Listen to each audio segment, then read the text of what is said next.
Oh man, the Heights is dear to me, man. I take it everywhere I go.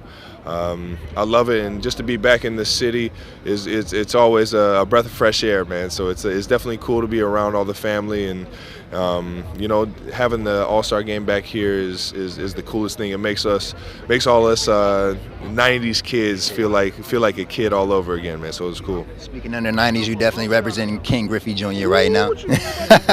Show it off, dog. I'm on the feet too, but I don't have the flexibility anymore to get my foot up in the screen. But no, it's Griffey was everything to me as a kid. I mean, just like the jump man Jordan was the basketball, Griffey, the swing man, was everything in the baseball world.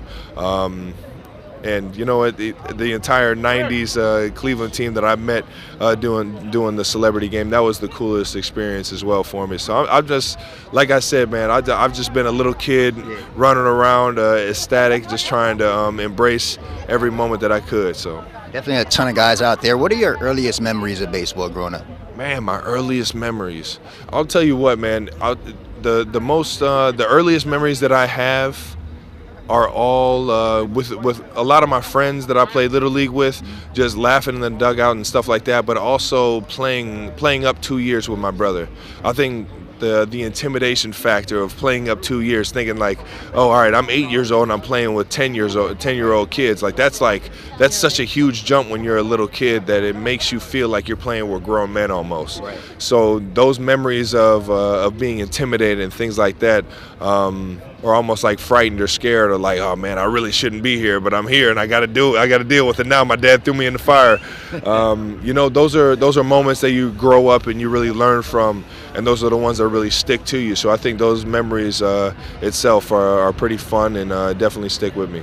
Definitely. You and your brother came a long way. Talk about that competitive nature growing up and even now at the professional level. Oh man, I was just with him on July 4th playing cards, man. I was trying to get him the entire time, man. He introduced a new card game to me. I was like, I'm not stopping until I get a win. So it's nonstop every single year, every time we're around each other. It's just a competitive nature that I have with him at everything we do. Even when we played Philly 2 years ago and he came to Kansas City and then won the Super Bowl, we were both bragging like, oh. It's all about bragging rights in the household, and what you bring to the table to the family. So it's a love relationship that'll last forever. That will always be competitive no matter what we're doing, even when we're 80 years old playing chess on the street or something like that. And you never know where to go.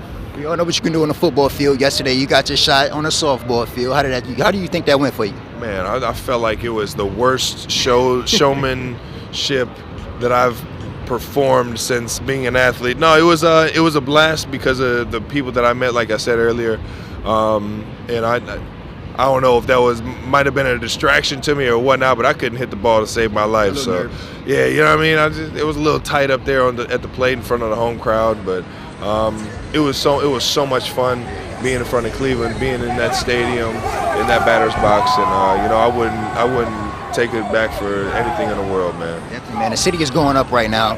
Ton of people out here this whole weekend, thousands. Does the city need more of this?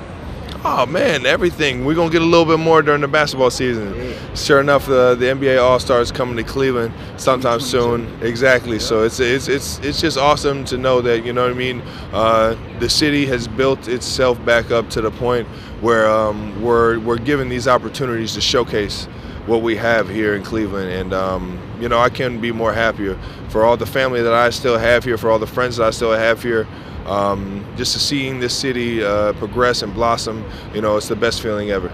I say Browns versus Kansas City Chiefs, AFC Championship game. What do you say? I'm ready, man. I hate to hurt the Browns' feelings again.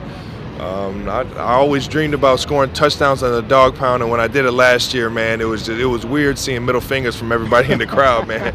I'm sorry, dog pound, but you know what I mean. We got something special over there in Kansas City, and Kansas City, although it's my new home, it is my home, and I love it to death, just like I grew up loving Cleveland.